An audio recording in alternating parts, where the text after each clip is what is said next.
Well, hello, everybody, and welcome to another edition of Saturday Morning Chats. I have a wonderful guest here with me this morning. Hey, there he is. Yay, number one, numero uno. That's right. We have the none other than the North Star Knife Reviews. And folks, if you haven't subscribed to him, if you haven't watched his videos, you are missing out. He has some great content.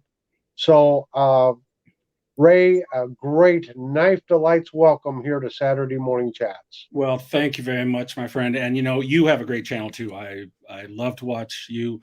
So many great channels out there. Unfortunately, I don't have time to watch all the time. Everybody's. I always feel bad, but I've got kids ranging from 24 down to 4. So I know. Hey, it's a busy thing. My only complaint about the knife community right now is there are so many good channels, new channels. I can't keep up with all the content. Oh, I know. I know. There's only so many hours in the day. There's so much stuff I could watch it all when I go. I usually watch a little before I go to bed. Right. But God, if I watched them all, I'd be up till 4 in the morning every morning. Oh yeah. I just cannot keep up. And like I said, I don't know what your perception is, but I've been watching knife videos for many, many years now. And, there was always some shout outs and there was some people sending gifts back and forth and this and that.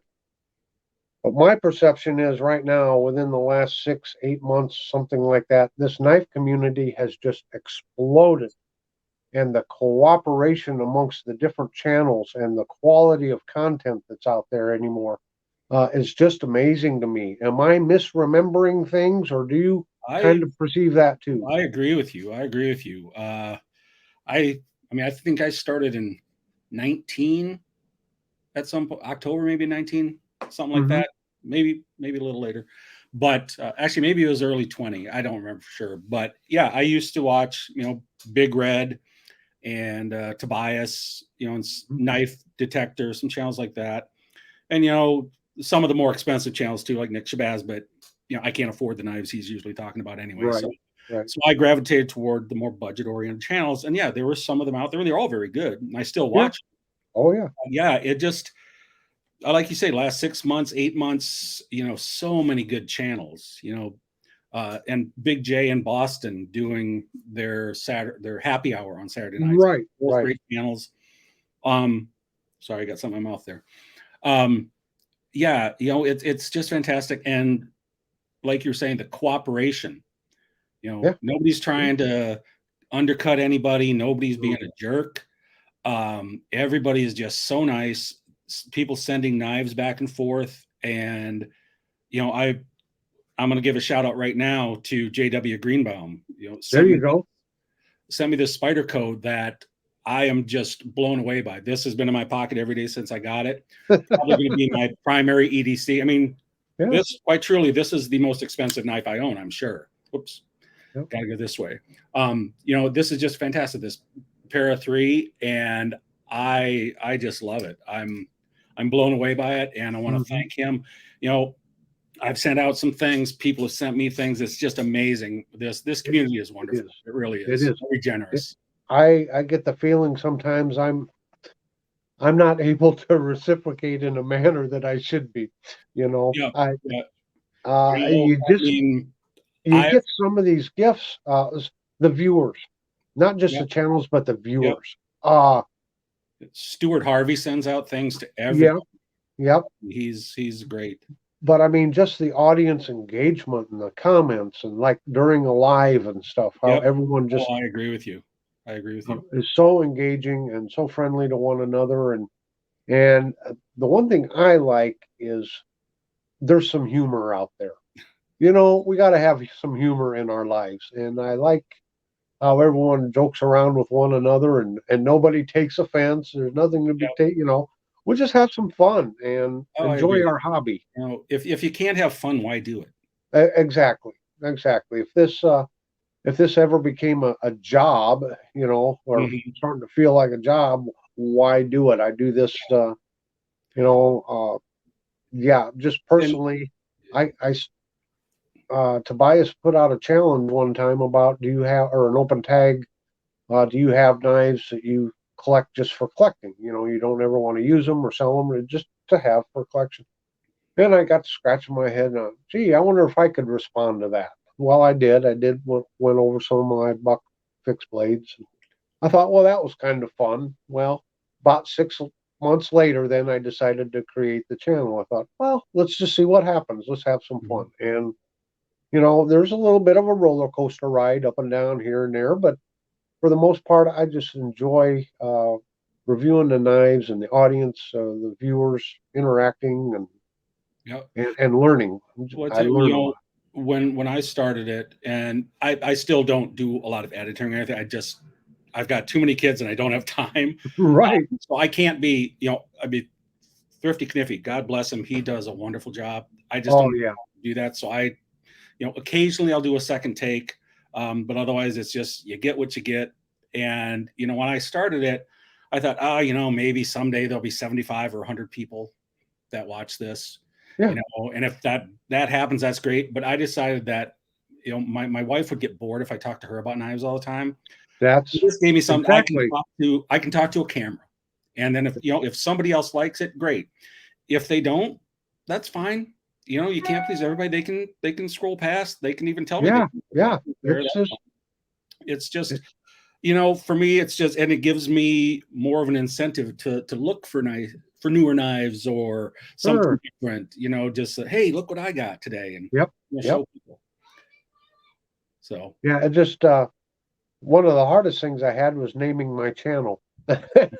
I knew I wanted the word knife in it, and it seemed like all the good knife names were taken because no matter what I came up with, it was too close to something that already exists. And I thought, well, my knives bring me a lot of joy. They bring me a lot of delight. So why not knife delights? Let's have some fun here, So I was saying, I thought about it, like, well, I grew up in Iowa, but I live in Minnesota now.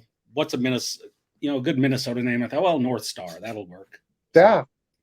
That as soon as I think the first time I came across one of your videos, I figured up Minnesota, so, and just for those listening in here this Saturday morning, you and I have known each other. Well, it's been a little over a year now, I believe. Yeah. It wasn't too long from when I started my channel, and I came across some of your videos, and we got to talking back and forth, and did some sticker swaps, and our friendship has just grown from there. And that's another thing about this channel. Hopefully we can get together sometime this summer, or something, do something live. My weekends always seem to be booked up. You're always out doing the Civil War reenacting and stuff. And that season is coming up. Yep, that is true. But we have got to, because during the week doesn't generally work for me. No, me neither. No. But we have got to just get serious and say, okay, this is the Saturday, so because I can't wait to meet you in person. I mean, my wife is a nurse and generally works 12s, and she works every third weekend. So we'll have to figure out some time when she doesn't work. But okay. I don't want to be chasing my 4-year-old around Cabela's. Oh, no. Although he would probably love it. I'm sure he would. My 4-year-old is really, really interested in my knives. Almost a little too much. Every once in a while, he'll come in, and he'll be like, "Daddy, I found your knife." I'm like, "Where did you get that?" He's like, "Oh, it was on your dresser." I'm like, I got to start putting stuff back farther. Where I know. Just grab it. If he has it and I'm watching him, that's one thing, but I don't want him just running around the house with it. Right. Well, yeah, you want them interested, but like you said, you don't want them too interested, right, at that age, right? Yeah. So, speaking of knives, you and I have talked before about some of the special knives that we have, and you were talking about how your dad pretty much always carried a Schrade or did carry a Schrade or something. Would you like to speak to that there a little bit? Sure, yeah. My dad and his brother owned a grain elevator in my hometown, and he always had a Schrade Stockman on. Well, not always, but most of the time has Schrade Stockman on, at least when he was working. And, he used it to cut twine and open feed or fertilizer sacks or things like that. And I actually don't have a US made Schrade 80 80, 80 8OT. I want to get one. I've got Chinese. Let me put you up on full screen here. Okay. This is the, there's a Chinese made one that's got the bone covers and stuff, but this is the kind of knife my dad always carried. And Sure. I need to go on eBay or someplace and pick up a US made one, but I do have, a few US made trades like this 93 OT. This is a really cool knife. I like the shape a lot. You got that, if we want to call it a California clip or a Turkish clip. Wow, I don't know. Difference? I'm not sure. The way the blade is oriented down. Okay. If it came out straight out, it would be more like a Skinner blade almost. Yep. Yeah, I guess it would be a California. You know what you do? It's a modified California. There you go. I think isn't everything? It's a modified Tanto Turkish clip spay blade. Something. There, you've got it covered. And then you've got the little sheep's foot on there. That is really cool. I also remember my dad, maybe like on a Sunday or something, he'd have his little case, small toothpick, and I remember he had one of these yellow ones. Wow. That's kind of cool. I also like the old advertising knives, and got one. I've got about half a dozen, but this is one from my dad's elevator. That's neat. So, this is obviously, if you put this on eBay, you'd get $5, and obviously I'd never do that. Right. This is worth, this and the other ones like it are worth more than anything to me because it's memories of my dad. But yeah, these old advertising knives, and I know you sent me one that I'm going to pull out here. And you sent me this a few months ago, I think. Yeah, I think I know what you're talking about. This one right here. Yeah. Farmers Union Central Exchange, and here in St. Paul, and this is now known as Cenex. Right. Which, if you're from the Midwest, at least, and you're a farmer, you've heard of Cenex, I'm sure. Yeah, we've got Cenex stations around. Yeah. Yep. And this is the trick knives, that you sent, and I forget which way it has to go. Like this, I think, right? No, this blade up, point up. Yeah. I'm gonna have to figure it out now. I know. Yeah.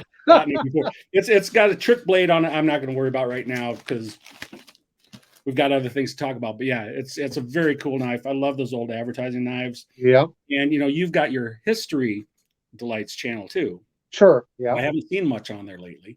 I have not had. It's been winter time, and I just haven't been able to get out. And again, reenactment season starting up, and I just talked to my friend Kevin, who usually does my camera work for me. And he's raring to go. So hopefully this summer later this spring. Like to see some, because that's one of the things too that I like about especially like these old advertising knives. You can look at the history and go back. Yeah, and we got this one that I don't know for sure. And you see it says Woolens and Felts on this side, and then on this side it says was it E.H. Best and Company, Boston, Massachusetts. Right. And I came across this on eBay, and I thought it was really cool. And it was like $10-12, something like that. And it's an old New York Knife Company hammer brand, which got to find where the tang stamp is here. Sorry. There we go. I don't know if you're going to be able to see it very well on there. That's starting to show up there. Maybe a little bit. Yeah. But yeah, it says this says hammer brand, and then on the other blade, and again, you're probably not gonna be able to see it, but it says New York Knife Company. And I picked this up, and the best I can figure is this from somewhere between about 1915 and 1925, because I started doing some online research and looked up, E.H. Best. Right. I came across a department store, but they were had some in Boston, but they were headquartered in New York, and they didn't start till 1936. And so I knew this couldn't be this because New York Knife Company went out of business in 31. So let me ask this.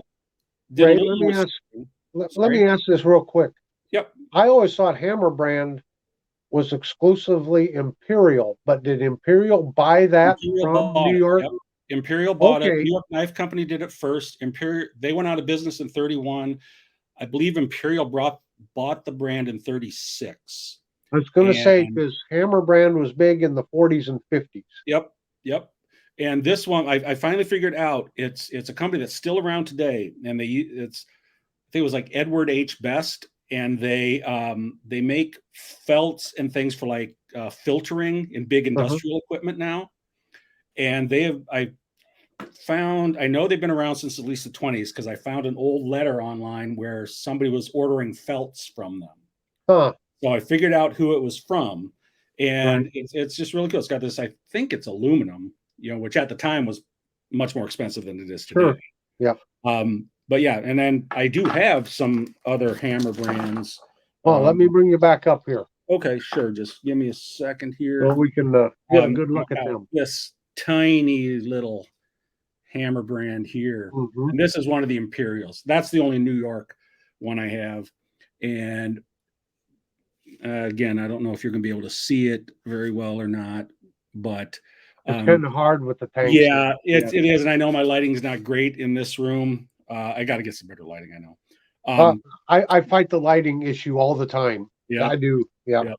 But the Hammer brands, after they went to Imperial, you can tell if they're pre-World War II or post-World War II by whether or not they say USA. The pre-World War II ones from 36 to 40 or 41 just say Hammer brand. Yeah. And there were two different tang stamps in that period with a little different. But if they don't say USA, they're pre-World War II, like this one. If they say USA, I think this one. So yeah, and again, you're probably not going to be able to read it very well, but it says USA down the side. Yep. And that's a post-World War II one, and this is a scout knife, and this also happens to be an advertising knife. Was it say Fleck Company? House of Quality. So and these scout knives are kind of fun too. But I love all these old advertising knives. It's just the history of it is. Oh yeah, that's. I've always liked history. I guess I'm kind of stuck in yesteryear.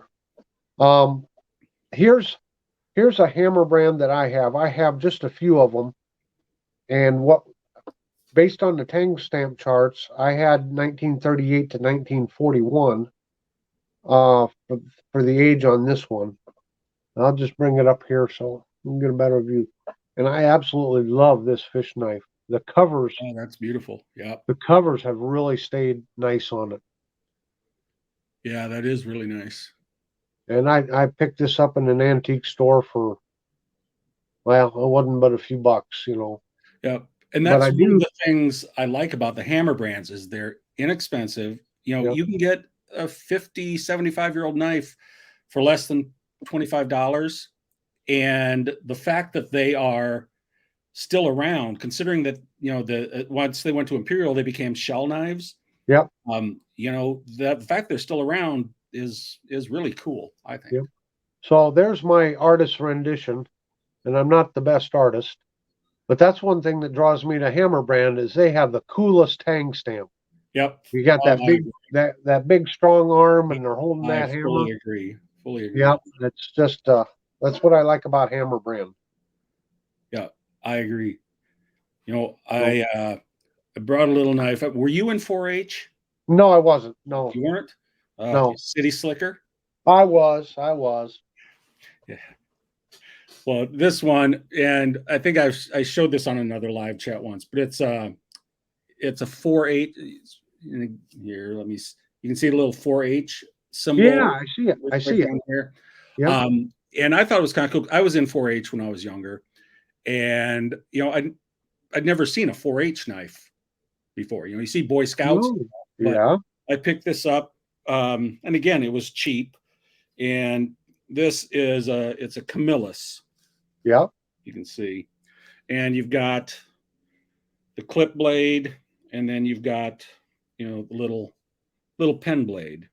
Sure. It's a nice little knife, just one of those things I was like, that reminds me of when I was a kid. I should pick that up, for $12 or. Yeah. It's amazing the knives you can get now with eBay and things like that. It's just fantastic. Not have to just, used to be when you were younger, well, maybe you go to an estate sale or a farm auction or an antique store or something if you want these old knives. But otherwise, who knows where they were? They were in somebody's drawer and nobody ever saw them. Now people bring them out, they sell them on eBay, and you can get some pretty cool knives for not a whole lot of money. Yeah. Sometimes. Even the estate sales have changed, because it used to be held right in the person's yard, and they just moved the stuff from the house out into the yard, and that night they'd start auctioning. And now they pack it all up, haul it to an auction house, and it gets so crowded you can't get up to actually see, really look at what you want to, it's taking the fun out of it. The old auctions when, somebody in town would sell their house, maybe they were going to a retirement home or something. They'd sell their house, they'd have the auction. And, mainly it'd be locals, maybe a few people from the surrounding towns. But now you look around and there are people who are antique dealers and all sorts of things there. It's you can't afford to buy some of the stuff anymore. I know. Well, it was a social event. Yeah. Everyone from town kind of went to it, whether you were planning, whether you even wanted to buy anything or not. You just showed up because it was a social event. See people. Yeah. I mean, the small towns, other than maybe the high school basketball or football games or church, there's really not a whole lot going on. Right. And so whenever you have something like that, everybody comes out and, just talks and has a good day, and it's fun. Right. So, there is one little favor I'd like to ask you. All right. You have a knife, and we talked beforehand here, and you said you would have it ready, but I do. Is it from Ukraine? Am I remembering right? It's actually from Siberia. Siberia. Okay. Yeah. So, folks, I was intrigued when Ray showed this knife, because one thing that really drew me to his channel is he did a whole series on like Swedish and what's the word? Scandinavian knives, because Ray's very knowledgeable about them. He buys knife blanks and then fashions wood handles from them. Just a wonderful craftsman. And I was just intrigued by that whole series that he did. But he has one here that I had never heard of, and I remember a lot of comments on that video. They had never heard of it or seen it. So let me pull you up so the viewers can see this fantastic knife. Okay, here we go. And this, I put the handle on this. This is walnut and desert ironwood. Beautiful. And thank you. And the blade I actually ordered on eBay or Etsy. I don't remember which one, but I ordered it from a guy in Siberia who makes them. And there are a few people selling these. And the reason I did the blank rather than the whole knife, two reasons actually. One, the whole knives are pretty expensive. And two, since I was making handles, I kind of wanted to try it. But this is a Yakut style blade. It's Yakut.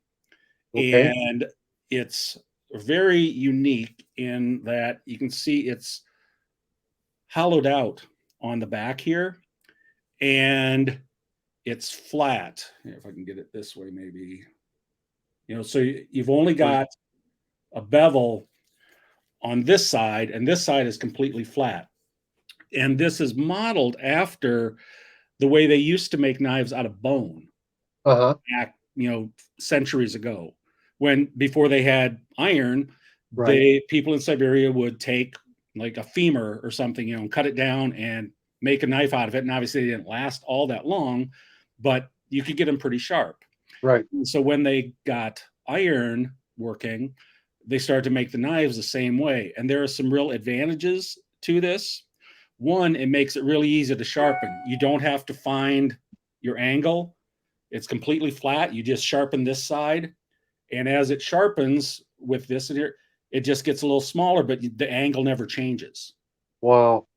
And the other thing about this is it makes it stronger, especially in the cold, because if you have, if you ever seen a bridge, you don't just have a flat thing like this. The bridge has usually like an arch or something, because then, and I'm not an engineer, but then the forces go out and down. Right. So instead of like this, they go out this way. And so, when you're dealing with 50 below zero and things get very brittle, this makes it a little stronger. Sure. And, this would be the knife that somebody would carry, and they would do their woodworking with it, and they would make their food with it, and they might do all sorts of things with it. You just carry this, and this would be your toolkit. This is your Leatherman. This is your Swiss Army knife. That was their EDC. Yep.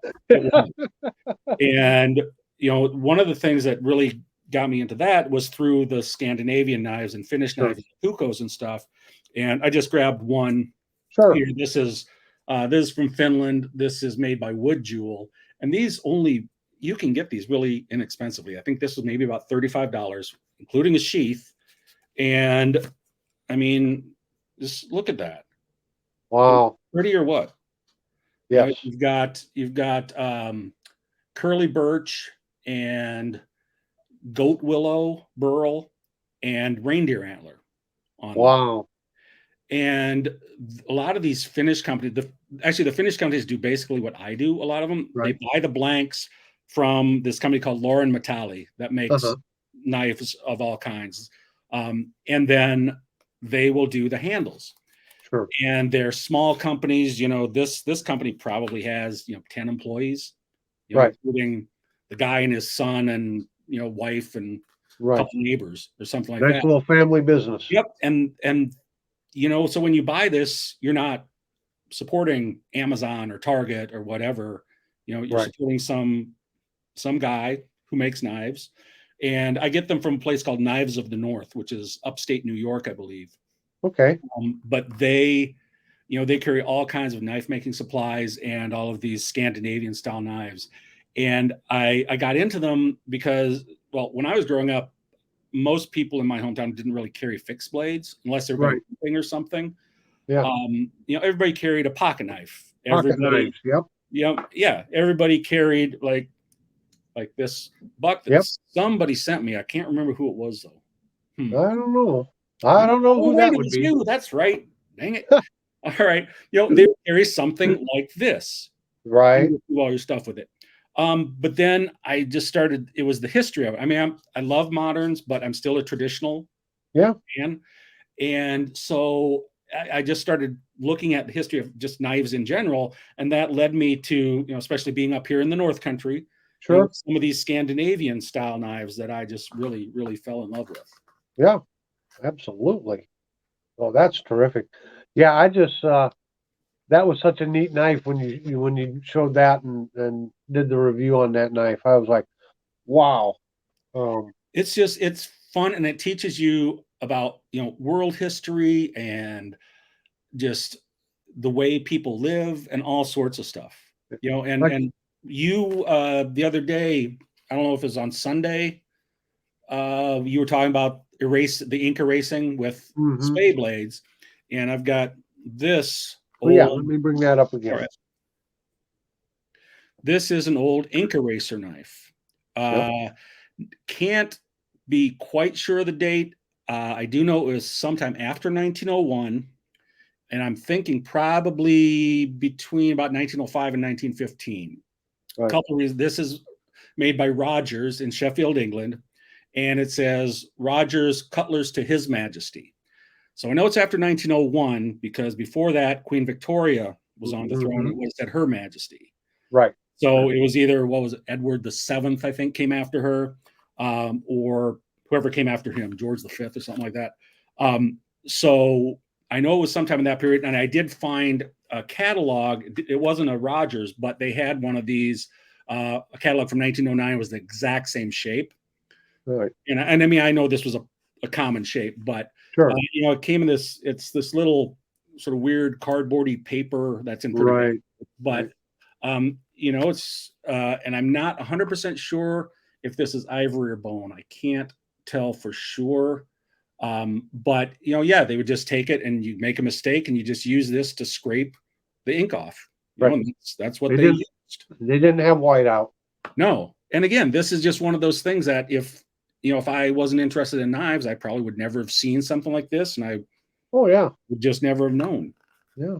So it's amazing what a hobby like this, it can open up all sorts of other things. Yeah, and now that I'm really interested and become such an enthusiast in the last few years. I'm thinking about knives I probably could have gotten 25 years ago if I'd have been paying attention, but I just, it was a pocket knife. I was like my dad, your dad, our Yeah. grandpas, you had a pocket knife, and that you I didn't wish think I about it. had some of those old Schrade and Camillus and stuff like that when they were still made in the US. But do you want to see my most dangerous knife? Yeah, let's see your most dangerous knife. Make sure nobody's around. Dun dun dun. This Victorinox kid's knife. Yeah. This, I actually got this for my my now 5-year-old when she was like about 2. Right. But right. it's like, oh, Dad's got a knife. I want a knife too. So sure, that's a good way to let them hold on to something so they feel like they. Yeah. And if your kids get used to these and have some respect for them when they're young, they're going to be much better off when they get older. Yep. Oh yeah. It's my opinion. That's my opinion too. Absolutely. So yeah. So where do you see the future of your channel going? Do you got any big plans or oh boy, I don't know. Big changes? Probably not, at least at this point. With the kids, I'm probably going to do the same stuff. I've started doing a lot more shorts recently because, and I've been putting out pretty much one every day. Just because I can film it, in a few minutes, and then later on when I have a little time, I can add music, which is what I usually do. It's not obviously not as informative as when you're actually talking about the knife, but it's something that I can do, especially since I've been so busy lately, to just keep some content coming out. Because I've only been maybe doing about one real video a week. I'm hoping to build that up a little more, especially during the summer. But for right now, that's where it is. I do this from, probably sounds selfish, but I do it for me. I do it because I like to talk about it. And, the fact if other people I'm very excited about, I'm the friends I've made, you and, Big J and Boston and Thrifty Kniffy and Patty's Potato, all these people who I've met and interacted with who are just so fantastic. Yep. And, I can't say enough good things about them or about this community. Yep. Let me, I just have thought came into my mind, and that's what happens to me. You know how you've watched my videos enough to see how my brain works. I usually have thoughts go out of my mind. That's the problem. Do you know of any Midwest knife shows? I really don't. I don't think there's anything up here. I don't think there's anything in Iowa, to my knowledge. I don't know. Is there anything in Sioux Falls? There might be. There's probably a gun show or something, but I don't know about actual knives. They'll have gun shows. Most of those seem to be down south more, or like Vegas or someplace like that. Yeah. You should start one. Oh, as if I don't have enough to do already, right? Well, maybe rope in. I don't know. Thrifty Kniffy doesn't seem like he has a whole lot going on, right? No, him and John, and of course he's down south, but he's down south. Well, we'd invite him anyway. Well, he could come up and show us how it's done. That's right. That's right. I did hear. John was bragging the other day, and I think I upset him. I don't know if he'll talk to me anymore because I said it's a good thing they didn't cut Alaska in half. That way, Texas would be the third largest state. But anyway, he sent me He sent me those stickers, and I think I referred to the one as being South Oklahoma, which I'm not sure he appreciated. But we love you, John. Maybe you could get RJ. Yeah, we'll get RJ to come out here and get it all set up. That's right. No, I would love it if they had a knife show. I think that would be great. I'd love to, just go and see. Especially, I'd like to see all the used antique knives that people have. Even if I can't buy them. Right. I'd just love to see some of the stuff that's out there. Yeah, I'm a member of the Buck Collectors Club, and of course they have an annual event, but it's it's way out west, and I can't get the time off to go to it. But I've heard of them. Yeah, I've heard of them. I'm not sure. It's a good club. They make knives? What's that? The Buck, they make knives? Oh, Buck? Yeah. They've been known to make a knife or two. Okay. All right. for a few years now. Interesting. Yeah. Interesting. Yeah. See, now I'm making you mad, right? No way. No way, Jose. No, I like actually. You just, I think today, as the day we're taping this, you showed a knife that I want to get, the Buck 117. Oh yes. You want me to pull it out quick? I do. I would love to see that. That's a knife that's on my list. Hold on just a second.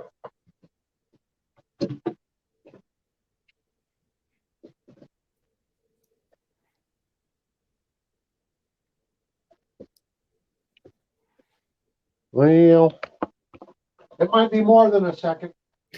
You lost it? Oh no. Many. Well, no, because to show the 117, you got to pull another knife out with it. You got to have the 119 to compare it with. Okay. So let me bring it up on the screen. Classic here. Knives too. And I think they've brought the 117 out again. I think it's available for purchase this year. Yeah, That I is think the I may have 117. seen it. Yep. Yeah, that's a beautiful knife. Yeah, it's just this camera doing it backwards here.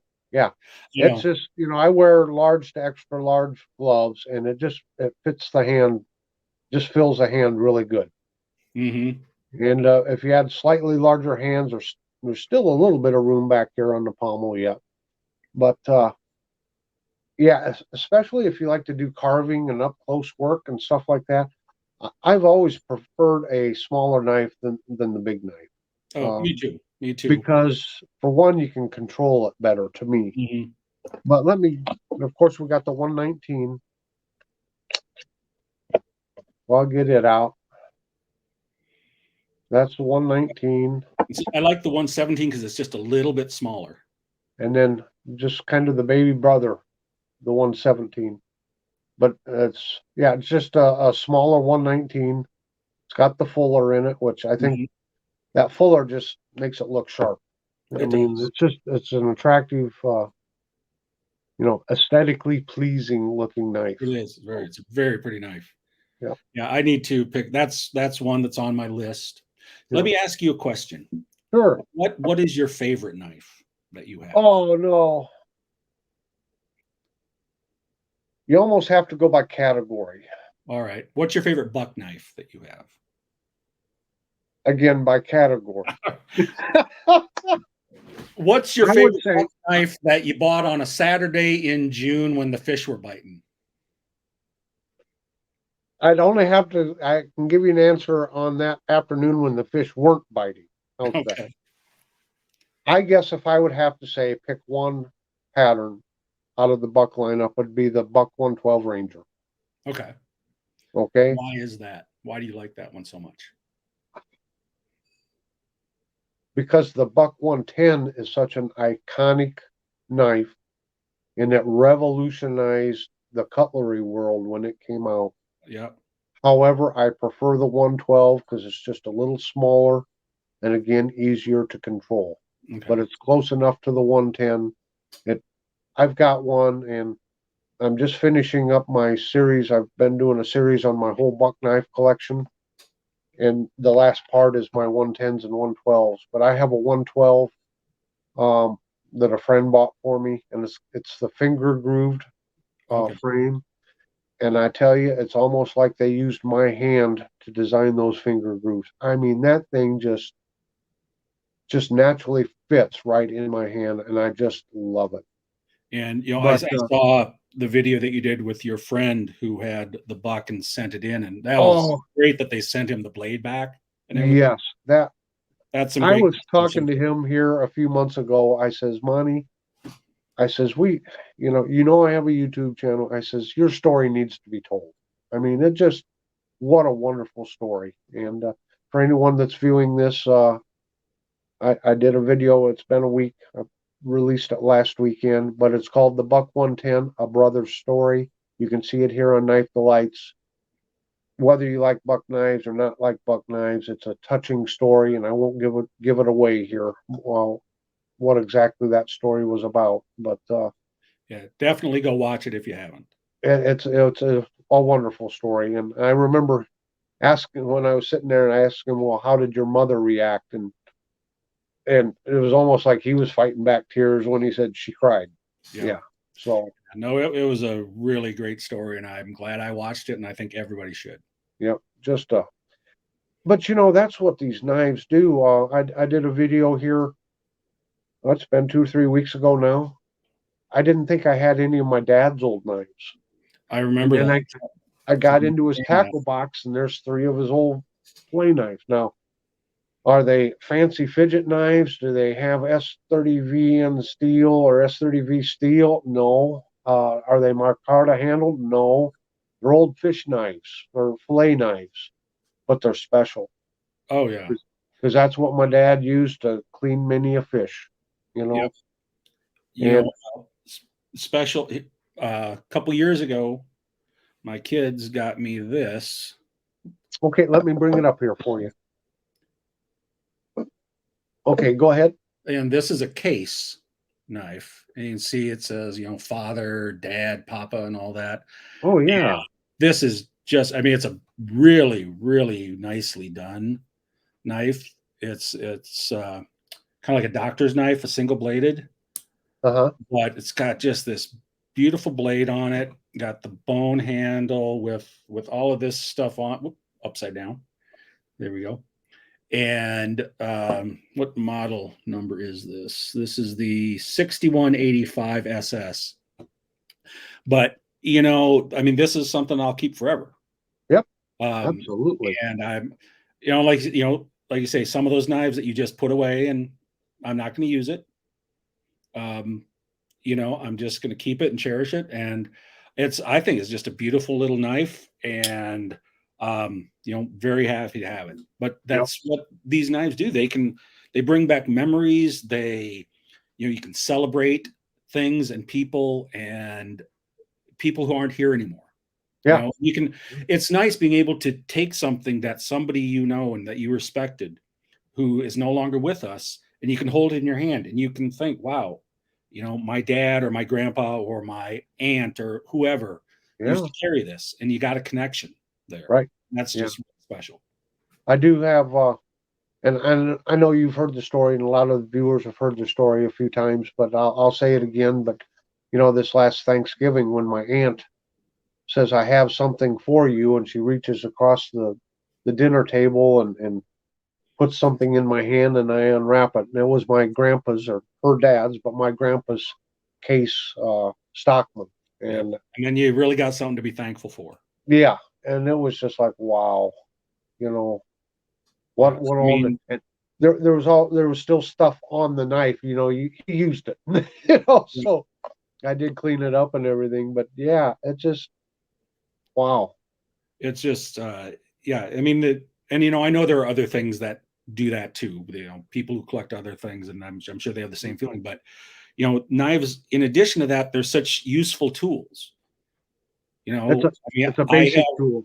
I can't tell you how often somebody will say, "Oh, I need to cut." Oh, here you go. Right. Knife. Right. Take this and use it.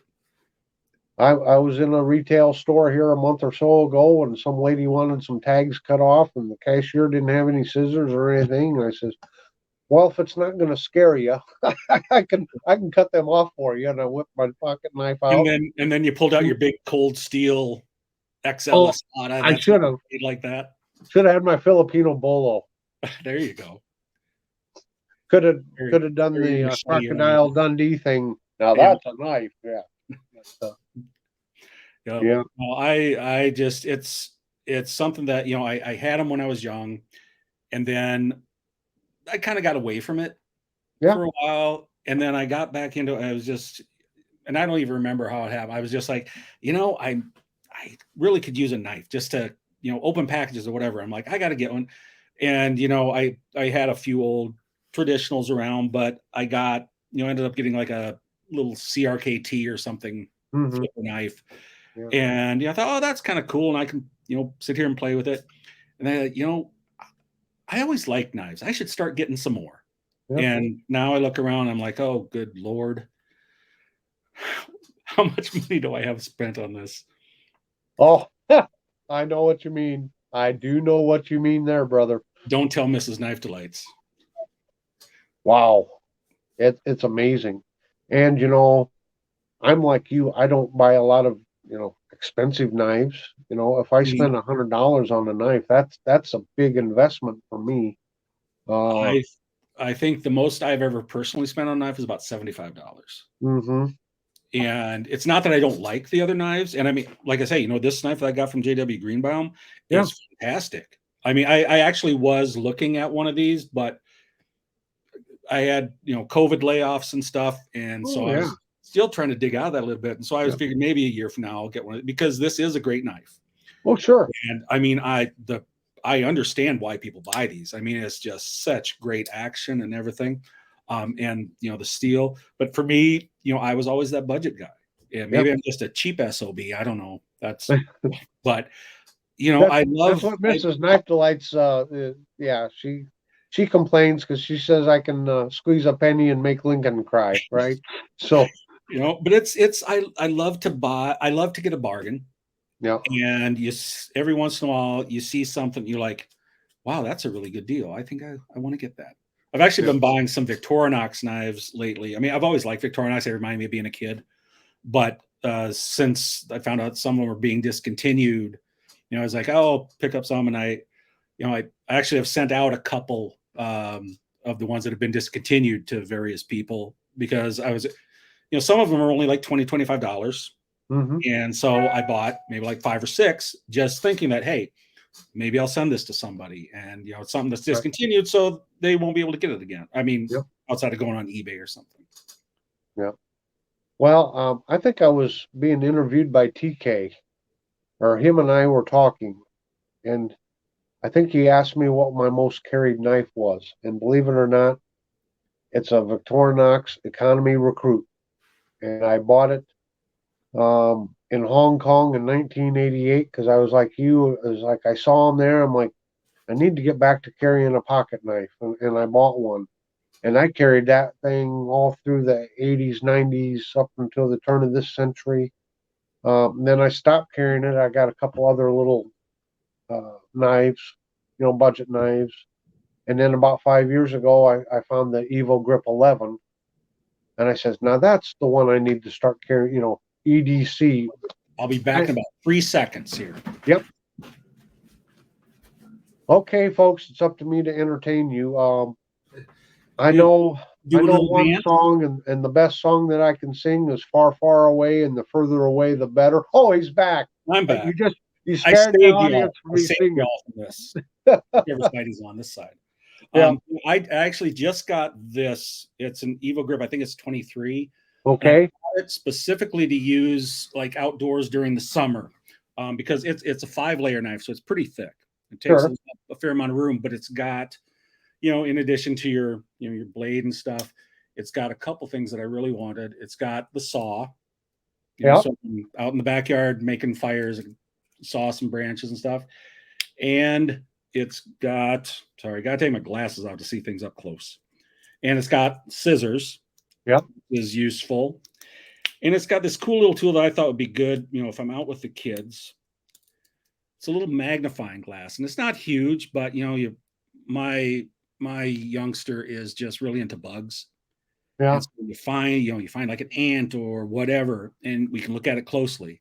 And it's got this little screwdriver tip on it that I'm not quite sure about because I'm feeling like if you put much torque on it.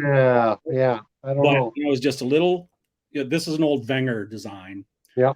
And and then it's got the. Not that I use this for a lot of wine, but it's great for getting knots out. Sure. Stuff. And also, I know some people don't have much use for the awl, but I find it useful out, when I'm out in the yard doing something. And so I picked it. I'm not going to probably be carrying this during the week because it does take up a lot of real estate. Right. But I figure, like summer, if I'm out hiking out somewhere with the kids or out in the backyard making a fire or something, it's just got a lot of stuff on that will be useful. And it's got the, those evolution scales, which I really like. Yeah. I think they're really comfortable. And I've heard that these may be the next thing to go with all these evolution scales. Yeah, I think they are. And it's a shame. I'll show you my 11. Yeah, I'd love to see that. Now I'm going to entertain everybody, do a little dance, stuff like that. I could bring my cat on. She's over there somewhere. I think I turned myself off. I really thought I was going to do the rest of this by myself. Yeah. So this is the Evil Grip 11. And Okay. it's got your blade and your can opener and cap lifter. And then on the back side there, it's got the actual Phillips screwdriver to it, which that thing has come in so handy. Oh yeah. But what I like about the Evil grips is how they're contoured. Mm-hmm. And then on this model here, it's got the grippy, rubbery type stuff. Well, that is and it's held up very well. And it just seems to be so comfortable to hold in the hand with that contour. And again, the Swiss Army knives, they're not any sort of super steel at all. No. But they work, they're well made. I mean, it's rare to find a Swiss Army knife that's got fit and finish issues. Oh, I know it. And they make so many. I mean, they're by far the world's largest knife manufacturer. Mm-hmm. Yep. And they're just great, useful little tools. They're not scary. If you pull this out of your pocket, nobody gives it a second look. And that's an important thing. It is.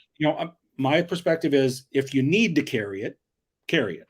Mm-hmm. But if you've got choices, pick something that's not going to freak people out, because that doesn't do anybody any good. No, it doesn't. Yeah, it gets back to you might have a right to do something, but is it right to do it? Type scenario. So, and I mean, like I say, if you need a certain knife to do your job, that's by God bless. Yeah, I absolutely agree. I'm not going to carry my machete into Dunkin' Donuts. I did that just the other day. Did you? Yeah, they're handy they're happy when handy when I have to split a donut with Mrs. Knife Delights. I can just whop. Well, yeah. You let her pick which half, though, right? I do. I do. Yeah, I always let her have the bigger half. That was always the rule in school. Mm-hmm. If you cut it, the other person picks. That's right. Yep. So, well, I'll tell you what. This has been an interesting conversation here, Ray. I really appreciate you taking the time to sit down here, having me on. And listen, folks. If you haven't subscribed to North Star Knife Reviews, you got to go do it just as soon as you're done listening to this. He has a great channel. You're going to love it. Go check his videos out. Always hit the like button. Leave a comment for Ray. I know he enjoys reading the comments, as we all do. And he'll get back to you on that. So, Ray, what else we need to do, though, Tom? What's that? You know how they put out those firefighter calendars? Right. We should do Men of the Knife YouTubing community. There you go. We'll all be in our Speedos. Oh, we'd be millionaires. They'd pay us to go away. Yeah, that's right. Hey, don't show me that. I'll pay you. Don't show me that. Oh, man. Yeah, I could be Mr. July, huh? Ooh. There we go. Well, North Star winner, you could be Mr. January. I could stand out in the snow. Yeah, in your Speedo out in the snowdrift. Speedo and a fur coat. That's what I'll be wearing. Yep, there you go. No, that's a good idea. Thank you very much, Tom. I so appreciate you having. I appreciate everything you do for the knife community. You're a real asset. Well, it's a pleasure. I mean, I don't know how to say it. I don't know how to explain what having this channel has done for me personally. Okay, it lifts my spirits. It excites me. Gives me something to focus on. And, when people leave nice comments and things like that, it's just like, wow, I'm a part of something. I really feel like I'm a part of something. And the way we've all been getting along and getting to know one another, it's just been terrific. And, it has. I cannot speak more highly of all the people I've met in this community. Absolutely. So, everyone that joined us here this morning, I hope you enjoyed this Saturday morning chat. Check out North Star Knife Reviews. Big J and Boston Blade Reviews has a live show 5 p.m. Central every Saturday. RJ's Knives has a live every Sunday, and that is 12:30 Central Time. Both are great. Both great lives, just a lot of fun. So please join those lives.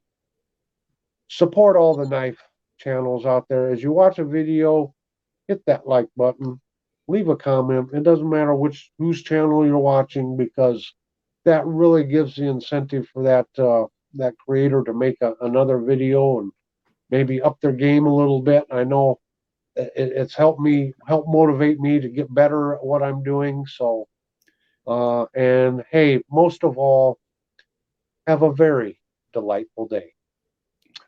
We'll talk to you later, Ray. You take it easy. Bye-bye.